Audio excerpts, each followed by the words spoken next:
பெரியார் விவசாயத்தை பற்றி ஒரு அழகான கவிதையாக பாடியிருக்காங்க. வரப்பு உயர நீர் உயரும். எப்போ நம்ம வரப்பெல்லாம் ஹைட்டாக கட்டுறோமோ அந்த டைமில் நம்ம தண்ணி அதிகமாக சேகரிக்க முடியும். அப்படி நம்ம தண்ணி அதிகமாக சேகரிக்கும் போது நீர் உயர நெல் உயரும். அதாவது நெல்லுன்னு மட்டும் இல்லை, நம்மளுக்கு தண்ணி எவ்வளோ அதிகமாக சேகரிக்கிறோமோ அந்த அளவுக்கு நம்ம எந்த பயிரை வேணால் விவசாயம் பண்ணிக்கலாம். அதுக்கடுத்து நெல் உயர குடி உயரும். இப்போது நெல் எவ்வளோ அதிகமாக விளைச்சல் எடுக்கிறோமோ அதே அளவு நம்ம உணவு மகிழ்ச்சியாக உண்பாங்க. அதனால் குடிகளும் சந்தோஷமாக இருப்பாங்க. அப்படி குடி உயர கோல் உயரும்.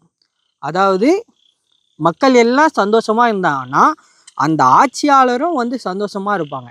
அதனால் நம்ம முக்கியமாக விவசாயம் எல்லாரும் பண்ணணும் அப்படின்னு சொல்ல முடியாது. ஆனால் யார் யாரால விவசாயம் பண்ண முடியுமோ அவங்க எல்லாம் விவசாயம் பண்ணுறதால நம்ம நாட்டோட பொருளாதாரம் வளர்ச்சியை காட்ட முடியும்.